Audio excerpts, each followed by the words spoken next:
Cerca Teleeuropa sul tuo Play Store o Apple Store e scarica la nostra app.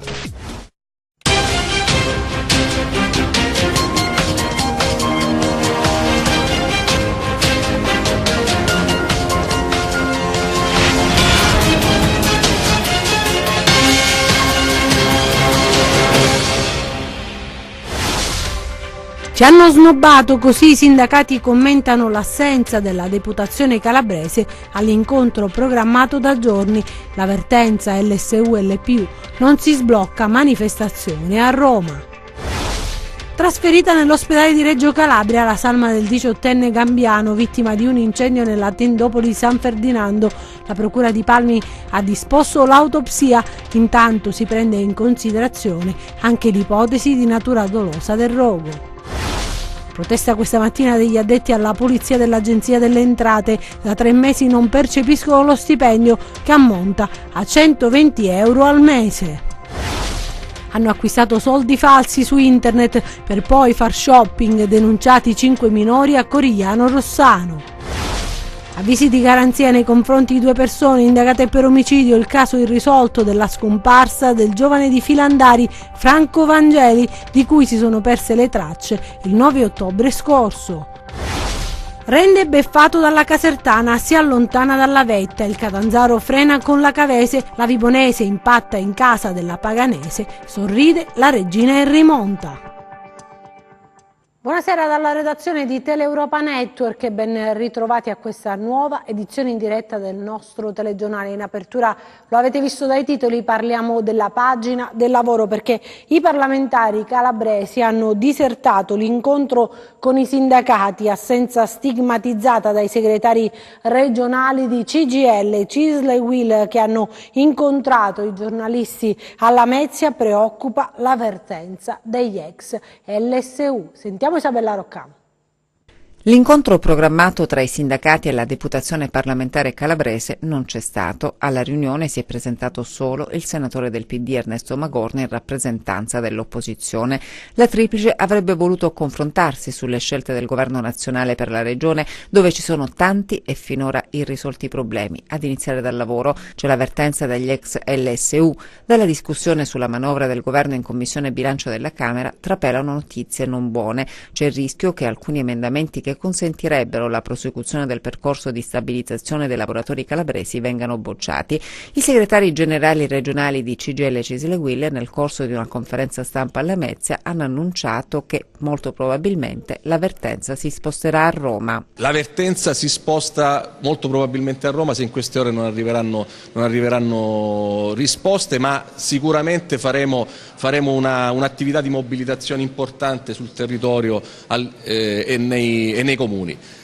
Confidiamo sulla possibilità di trovare la convergenza massima dai sindaci, dalla regione, ma perché no, pensiamo anche a un ripensamento da parte della deputazione parlamentare calabrese. È impossibile immaginare che dal 1° gennaio questi lavoratori possano ritornare dopo 20 anni e dopo 3 anni di contrattualizzazione all'interno del bacino degli LSU e più calabresi, che non esiste neanche più perché non previsto dalla legge nazionale. Con la deputazione calabrese i sindacati avrebbero voluto affrontare anche altre questioni come la ZES, il dissesto idrogeologico, la sanità. Questa deputazione parlamentare ha avuto il 40% del consenso degli elettori calabresi, adesso deve iniziare anche a dare qualche risposta, non si può continuare con gli slogan, la lotta ai privilegi la vogliamo tutta, quindi va bene il taglio ai vitalizi e tutto quello che è, ma ai giovani calabresi cosa diciamo? Alle famiglie in povertà cosa diciamo? Alle persone che non hanno lavoro cosa diciamo? Ai 4.500 lavoratori all'SUL+, che cosa diciamo? Ecco, questi interrogativi la deputazione parlamentare, che è composta da 18 deputati, deve iniziare a porsela e trovare soluzioni. Passiamo dalla propaganda e dalla campagna elettorale al governo, che è altra cosa. E ovviamente su questo ognuno deve fare la sua parte. Sul tavolo dunque molte questioni. I sindacati criticano i parlamentari calabresi assenti all'incontro. Un'assenza, hanno sottolineato, emblematica della scarsa attenzione della politica verso i drammi di questo territorio. Noi abbiamo delle idee che umilmente vogliamo mettere a confronto. Con quante si vogliono confrontare? La latitanza di oggi della deputazione è ingiustificabile. Noi con loro volevamo confrontarci, volevamo avviare con loro dei ragionamenti per capire cosa questo territorio ha bisogno e come si possono superare alcune problematiche che sicuramente ci sono. Noi, tanto per capirci, non vogliamo né elemosina né assistenza. Noi vogliamo lavoro, ci sono le condizioni per creare lavoro dignitoso in questo territorio, per questo il sindacato confederale CGIL Cisl si batterà dai prossimi giorni. E torniamo sul rogo nella tendopoli di San Ferdinando, perché è stata trasferita nell'ospedale di Reggio Calabria la salma del 18enne gambiano vittima proprio dell'incendio nella tendopoli. La procura di Palmi ha disposto l'autopsia, non si esclude l'origine dolosa del rogo. Intanto il prefetto di Reggio Calabria dice serve un sito alternativo e tantissime invece le reazioni dopo la tragedia. Cronaca di una morte annunciata. Parafrasando il celebre romanzo di García Márquez, si può capire che l'ennesima tragedia avvenuta nella tendopoli di San Ferdinando per un incendio su cui la procura di Palmi ha aperto un fascicolo era qualcosa di prevedibile. Quella del 18enne gambiano Surao Yate, deceduto nella notte di sabato a causa di un rogo, era ipotizzabile. Nella baraccopoli, quella nata spontaneamente per ospitare i quasi 1000 emigranti che arrivano ogni anno a San Ferdinando per la raccolta delle arance, era una tragedia che si poteva evitare, come quella di Becky Moses avvenuta lo scorso gennaio. Il freddo intenso della notte, le baracche di fortuna e la voglia di scaldarsi hanno giocato un brutto scherzo, mortale diremmo. E Yate, in attesa del rinnovo del permesso di soggiorno per ragioni umanitarie, era arrivato a San Ferdinando dallo SPRAR di Gioiosa Ionica, dove era ospite per trovare degli amici residenti nella tendopoli, e vi era rimasto a dormire. Poi è arrivato l'incendio e l'intervento delle squadre dei Vigili del Fuoco di Reggio Calabria e dei distaccamenti di Palmi e Rosarno, che purtroppo non è servito a salvarlo. Il suo corpo senza vita è stato rinvenuto solo dopo molte ore dallo scoppio del rogo, intorno alle 23. In mattinata è arrivato anche il fratello della vittima, So Umbo, agli occhi gonfi e arrossati, segno delle lacrime versate per la morte del familiare. Nel frattempo gli amici del 18enne gambiano hanno un'idea diversa rispetto alla casualità. Nella notte di sabato, raccontano due di loro, due persone che vivevano nel campo sono venute a cercarlo. Poco dopo è scoppiato l'incendio. I loro dubbi i migranti li hanno manifestati anche alle forze dell'ordine. Il prefetto di Reggio Calabria, Michele Di Bari, si è impegnato ad accogliere la richiesta della famiglia sul rimpatrio della salma e al superamento della baraccopoli. Quindi questo significa lo smantellamento dell'esistente. Su questo da tempo sta lavorando un comitato permanente della prefettura con varie soluzioni, in particolare l'accoglienza diffusa.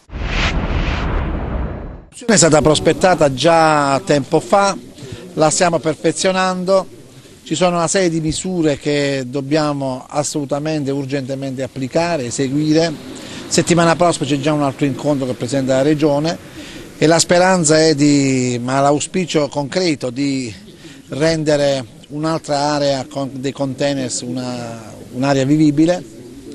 Vediamo se riusciamo anche con la Regione ad adottare misure di sostegno al fitto di chi può essere interessato. C'è l'altra misura che riguarda l'eventuale collocamento presso gli SPRAR, cioè ecco, la soluzione è una soluzione complessa, come voi ben sapete, il numero è diminuito drasticamente da almeno 1 anno e mezzo, 2 anni a questa parte, quindi i numeri ci dicono che tutto ciò che abbiamo realizzato fino a questo momento è stato volto verso una sorta di coniugio tra dignità, rispetto delle persone e soluzioni da intraprendere.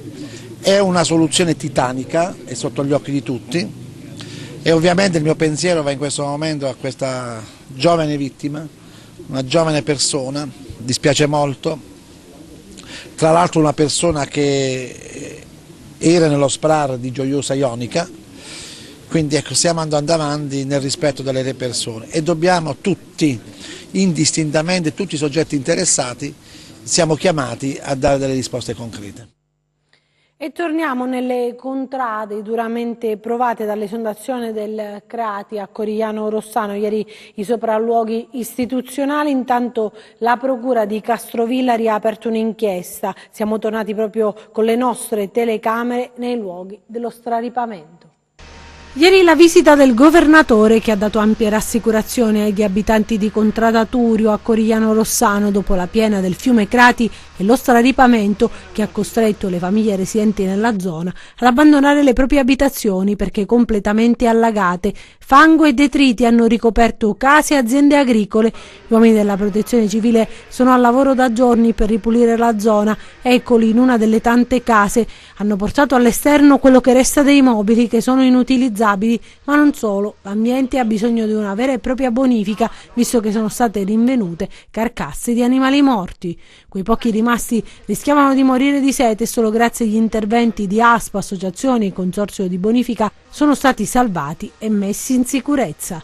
I sopralluoghi di questi giorni sull'alveo del fiume Crati, nella zona dove è avvenuto lo straripamento con conseguente rottura degli argini, hanno consentito di individuare un luogo dove si era creato un vero e proprio isolotto formato da sedimenti, sassi, pietre, arbusti e vegetazione spontanea, che ha portato a deviare il corso del fiume verso l'argine con un flusso imponente di acqua che ha finito per romperlo, provocando le conseguenze che tutti abbiamo potuto constatare. Ora il primo step è il rinforzo degli argini e quando il livello dell'acqua scenderà, visto che il fiume è in piena, si potrà agire sull'isolotto e riportare il corso del fiume alla normalità. Intanto le precipitazioni mettono ancora paura e in attesa di far rientro nelle proprie case, gli abitanti di Turio sono ospitati in strutture ricettive della zona. Il procuratore di Castrovillari ha aperto un fascicolo, ma al momento non ci sono indagati. Vedremo nelle prossime settimane cosa accadrà. Al momento pare che i controlli effettuati prima dello straripamento non abbiano certificato alcun rischio. E protesta questa mattina degli addetti alla pulizia dell'Agenzia delle Entrate a Cosenza. Da 3 mesi non percepiscono lo stipendio che ammonterebbe a 120 euro al mese. Da 3 mesi sono senza stipendio. Stamattina la protesta degli addetti alle pulizie dell'Agenzia delle Entrate di Cosenza. Chiedono dignità, lavorano 57 minuti al giorno per una retribuzione da fame. 125 euro al mese prendo, perché faccio un'ora al giorno e più e venerdì faccio 45 minuti. Tutto qua. È soltanto uno schifo che stiamo percependo noi, perché non è possibile stare così. Ci raccontano la difficoltà di un quotidiano difficile da gestire. Sono in una situazione proprio con 3 figli da mantenere. Ci sono tante bollettine arretrate. Mia figlia necessita di un intervento chirurgico al Bambino Gesù, abbiamo già fatto 2 viaggi, prima di Natale ne dovremmo affrontare un altro per effettuare una biopsia e se non fosse stato per i funzionari dell'Agenzia delle Entrate che hanno fatto una raccolta fondi, noi non saremmo potuti partire perché anche il papà lavora in questa struttura. Non abbiamo neanche i soldi per i biglietti, le colleghe che hanno la macchina, la benzina da scendere, ognuno da dove abita, qualcuno anche dai paesi, quindi siamo a condizioni che ci dobbiamo fermare da oggi assolutissimamente. Come risolvere la vertenza? Cosa chiedono? Chiediamo la retribuzione degli stipendi. In più chiediamo che venga fatta una nuova gara d'appalto. Noi lavoriamo per un totale di 18 ore divise in 11 persone, le quali 13 sono sopra contratto, 5 sono fuori contratto, quindi neppure sono legalmente visibili. Noi chiediamo che venga fatta assolutamente una gara d'appalto immediata, che la gara attuale che venga sospesa. Il sindacato rassicura, ci sono trattative in corso. Resteremo accanto ai lavoratori per far sì di tutelare sia il posto di lavoro che questo stipendio, se così si può definire. Una vicenda su cui forze politiche e sindacali dovrebbero intervenire con forza, storie inaccettabili per la coscienza civile di una regione che non può voltarsi dall'altra parte. Adesso la cronaca ci porta al sequestro di un lido a Mandatoriccio nel Cosentino effettuato dai carabinieri forestali. Eccoli i carabinieri forestali mentre appongono i sigilli ad uno stabilimento balneare ubicato in una zona di circa 7.000 metri quadri, posto in zona di attenzione ad elevato rischio idraulico ed erosione costiera a Mandatoriccio in provincia di Cosenza. Il provvedimento è emesso dal GIP di Castrovillari su richiesta della Procura della Repubblica. L'area nella quale è ubicata la struttura si trova a meno di 150 metri dal torrente Acquaniti, circostanza che era stata ignorata nella documentazione acquisita nel corso degli accertamenti. All'interno dello stabilimento i militari hanno rilevato alcuni manufatti realizzati abusivamente. Realizzati infatti un bar, servizi igienici, parcheggio, ristorante, area ombrelloni, strutture in gran parte inamovibili e che in alcuni casi ricadono proprio nella proprietà del demanio pubblico. L'indagine aveva già portato in passato alla denuncia di 5 persone fra proprietari, pubblici amministratori, direttori dei lavori e responsabili del procedimento. Oggi di nuovo il provvedimento di sequestro. E hanno acquistato con soldi falsi su internet, cioè avrebbero acquistato soldi falsi su internet per poi far shopping. Denunciati 5 minori a Corigliano Rossano. Facevano shopping con soldi falsi. Nei guai sono finiti 5 minori incensurati di Corigliano, Rossano, Oriolo e Trebisacce, denunciati dai carabinieri di Corigliano. Sul web avevano acquistato un pacchetto di banconote false in tagli da 100, 50 e 20 euro per un valore complessivo di 5.000 euro. Utilizzando il denaro contraffatto avevano effettuato diversi acquisti in vari centri del Cosentino. Alcuni commercianti però, che avevano incassato pezzi falsi da 50 euro, si sono rivolti ai carabinieri. Sono state avviate così le indagini e grazie alle immagini della videosorveglianza è stato individuato un 16enne. Il giovane, messo alle strette, ha confessato, consegnando il cellulare ai carabinieri, che sono così riusciti a risalire agli altri responsabili. Il denaro contraffatto veniva da Napoli. Gli inquirenti hanno individuato anche una donna di 42 anni e il figlio 18enne che sono stati denunciati responsabili della fabbricazione e della spedizione delle banconote contraffatte. I minori avevano già ricevuto una prima tranche di denaro, 1.650 euro falsi, che avevano pagato 500 euro. Adesso sono accusati di spendita e introduzione di monete false. E avvisi di garanzia nei confronti di 2 persone indagate per omicidio, il caso irrisolto della scomparsa del giovane di Filandari Franco Vangeli, di cui si sono perse le tracce lo scorso 9 ottobre. Proseguono le indagini della Procura distrettuale antimafia di Catanzaro sulla scomparsa del giovane di Filandari, del quale non si hanno più notizie dalla notte tra il 9 e il 10 ottobre scorsi. Per gli investigatori il quadro prova a schierirsi, ma i colori sono quelli cupi dell'omicidio. Un omicidio dalle chiare modalità mafiose e dall'ormai quasi certo movente passionale. Francesco Vangeli, il 23enne di Scaliti di Filandari scomparso dallo scorso 10 ottobre, ha avuto la colpa di innamorarsi della ragazza sbagliata e dalla quale forse aspettava pure un bambino, anche se proprio questo particolare rappresenta uno dei motivi del tragico epilogo di questa storia assurda, perché d'accordo con la ragazza si era pensato di affidarsi al test del DNA per risalire alla vera paternità. La ragazza infatti era rimasta incinta in un periodo di crisi all'interno della coppia, al punto da aver accettato il corteggiamento anche da un'altra persona legata ad ambienti della criminalità organizzata. Ed è da qui che sono partiti gli inquirenti nel classificare la scomparsa di Francesco Vangeli come un caso di lupara bianca. I primi risultati investigativi hanno così portato gli inquirenti a contestare a 2 fratelli di San Giovanni di Mileto i reati di omicidio e occultamento di cadavere. Si tratta di Antonio e Giuseppe Prostamo, rispettivamente di 29 e 33 anni. Secondo le indagini condotte dalla Procura distrettuale antimafia di Catanzaro, sarebbero stati loro ad attirare Francesco Vangeli nella trappola mortale. Lo hanno fatto fuori e poi si sono disfatti del corpo, ma le ricerche nel fiume Mesima non hanno avuto alcun riscontro.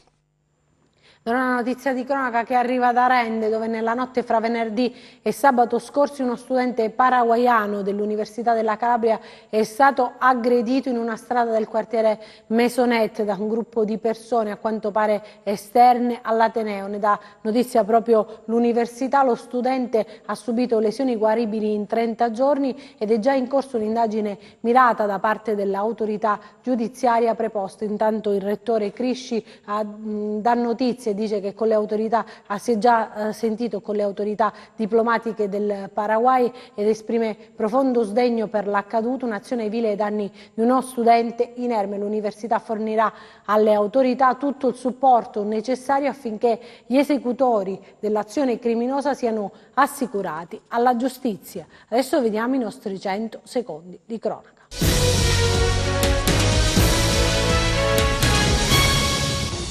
25 milioni in 2 anni per la ristrutturazione e messa in sicurezza dell'aeroporto di Reggio Calabria. La Commissione Bilancio della Camera ha approvato un emendamento a prima firma di Francesco Cannizzaro e sottoscritto da altri gruppi, riformulato prevedendo che la copertura arrivi dalle risorse del Fondo Sviluppo e Coesione. L'emendamento è stato riammesso e poi approvato perché non si tratta di norma localistica, visto che quello della città calabrese è un aeroporto internazionale. CGIL, CISL e UIL della Calabria sono fortemente preoccupate per gli sviluppi in Commissione Bilancio della Camera circa le vertenze dei 4.500 lavoratori LSU e LPU. Le 3 sigle sindacali annunciano per domani alla Mezza un attivo straordinario per stabilire le forme di mobilitazione propedeutiche alla manifestazione nazionale da tenersi a Roma.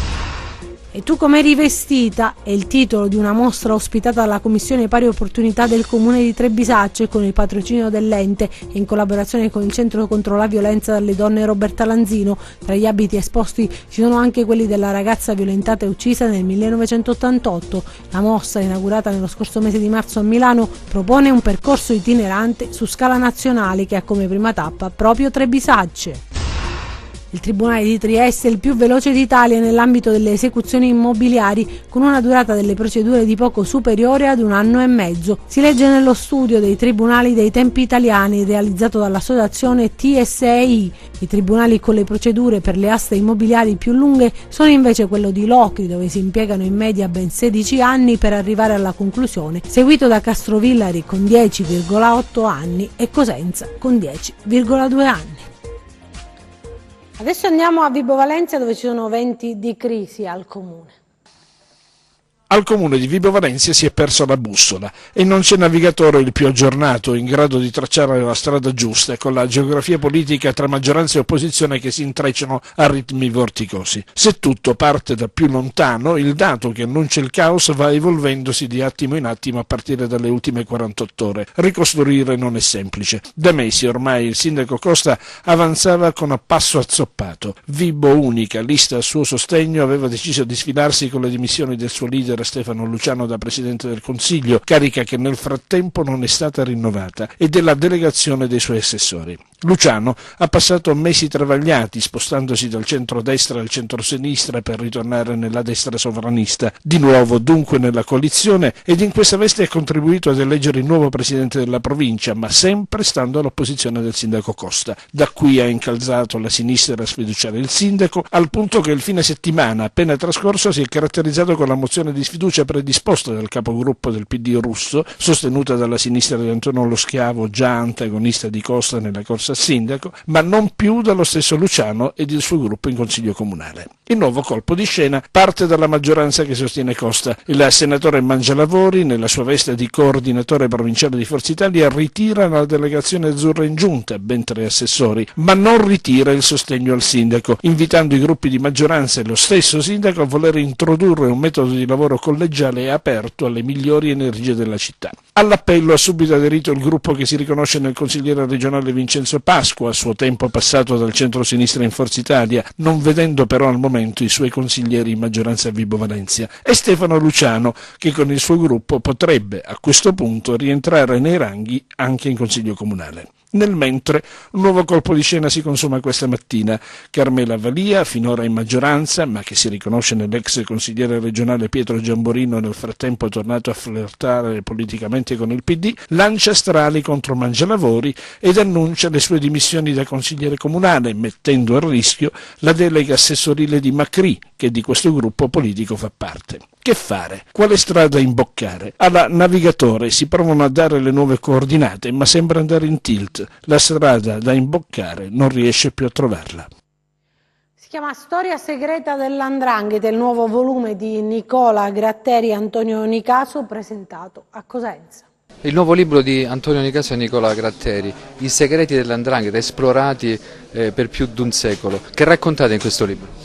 Ma anticipiamo ancora prima dell'Unità d'Italia la struttura embrionale di quella che poi sarà la picciotteria, di quella che poi sarà l''Ndrangheta, e questo lo vediamo studiando, partendo dallo studio degli atti del carcere di Favignano, dove lì c'erano detenuti politici che si opponevano allora ai Borboni e detenuti comuni, calabresi, campani e siciliani, e lì incominciamo a vedere questo rapporto, seppur ovviamente diverso da quello attuale, ma già il rapporto, la relazione e le contaminazioni della politica verso quelle che poi saranno le mafie. È un mostro che ha la testa nel cuore di Pietro dell'Aspromonte, ma che ha vene che pulsano un po' dappertutto, dall'Europa all'America, dall'Oceania all'Asia. È un'organizzazione che è riuscita a ramificarsi soprattutto grazie al traffico internazionale di cocaina. Oggi gestisce le principali rotte ed è un'organizzazione che è in grado di corrompere, è in grado di infiltrarsi nelle istituzioni ed è una delle organizzazioni mafiose più importanti a livello internazionale. A Palazzo dei Bruzzi adesso per il gemellaggio istituzionale fra Cosenza e Padova.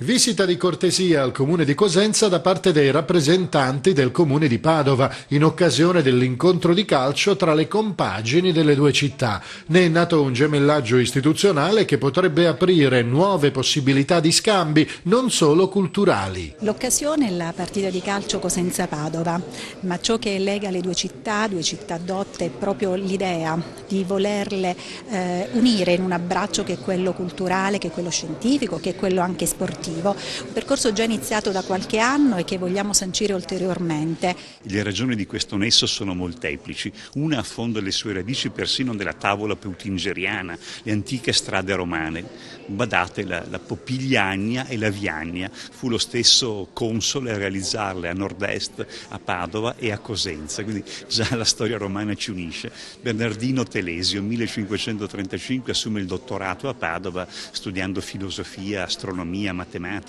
e sostanzialmente il suo Iuxta Principi Natura è fondamentale perché si inserisce in un dibattito che attraversava l'Ateneo Patavino. Oggi poi a Padova c'è una grandissima comunità calabrese, l'associazione Calabria Veneto conta circa 400 personalità, dico personalità perché in effetti negli anni 70 fu veramente un processo migratorio di intelligenzie che hanno formato classe politica, come dire, moltissimi cosentini hanno assunto ruoli politici, professionali, istituzionali che hanno connotato questo rapporto veramente innovativo e creativo tra due città che ormai hanno un rapporto osmotico.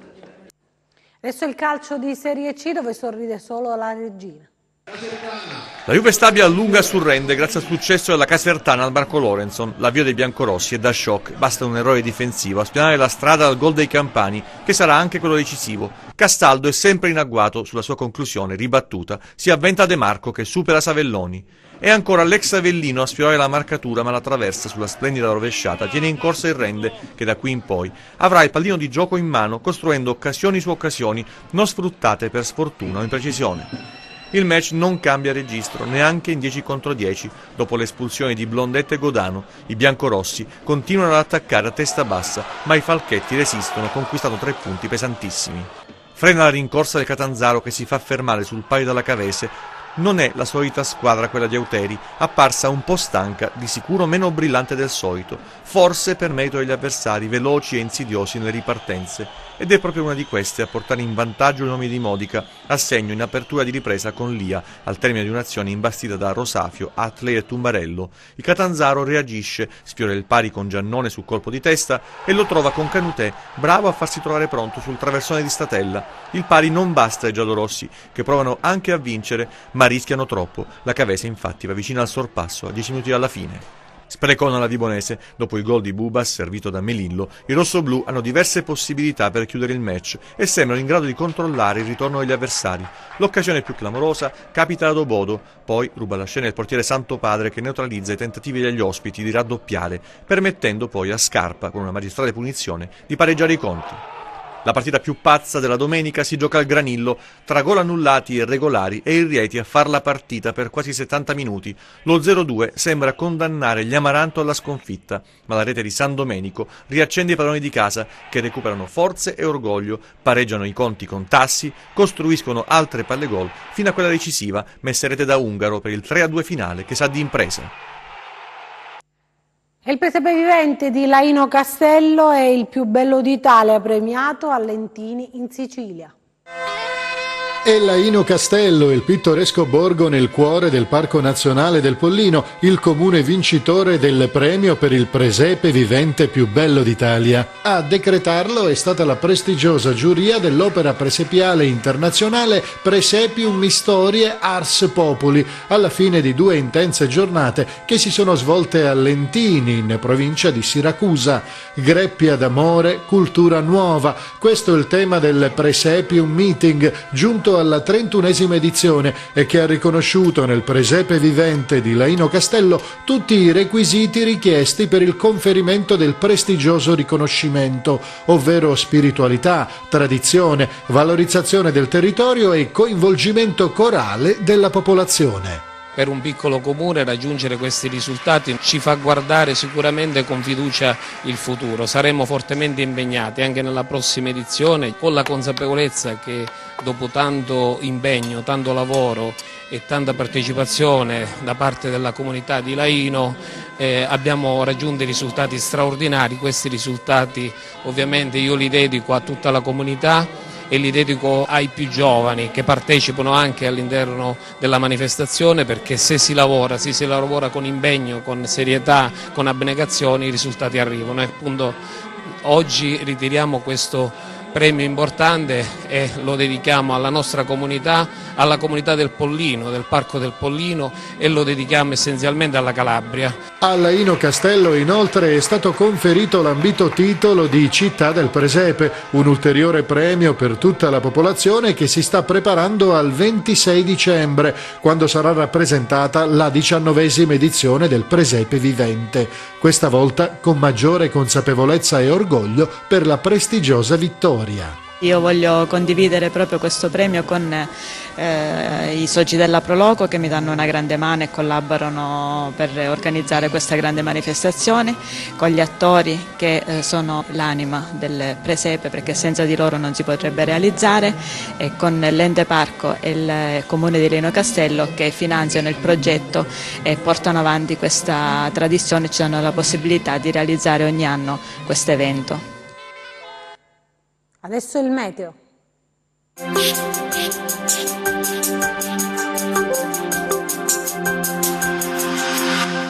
Un blocco anticiclonico fissa il suo asse tra Marocco e penisola iberica. Sul Mediterraneo centrale si attiveranno correnti nord-occidentali, proprio in corrispondenza del fianco orientale dell'alta pressione. Sulla Calabria saranno versanti tirrenici a ricevere nuvole e qualche piovasco. Il tempo invece sarà discreto sulle rimanenti zone del territorio. Domani ancora nubi sparse sui versanti tirrenici con qualche piovasco tra il Lametino, Vibonese e Reggino.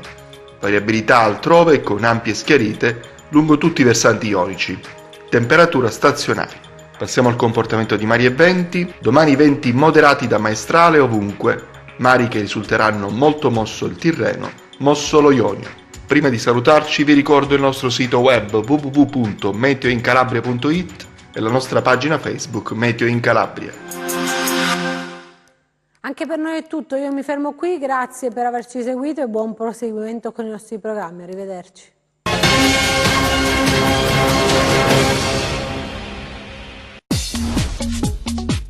Cerca Teleeuropa sul tuo Play Store o Apple Store e scarica la nostra app.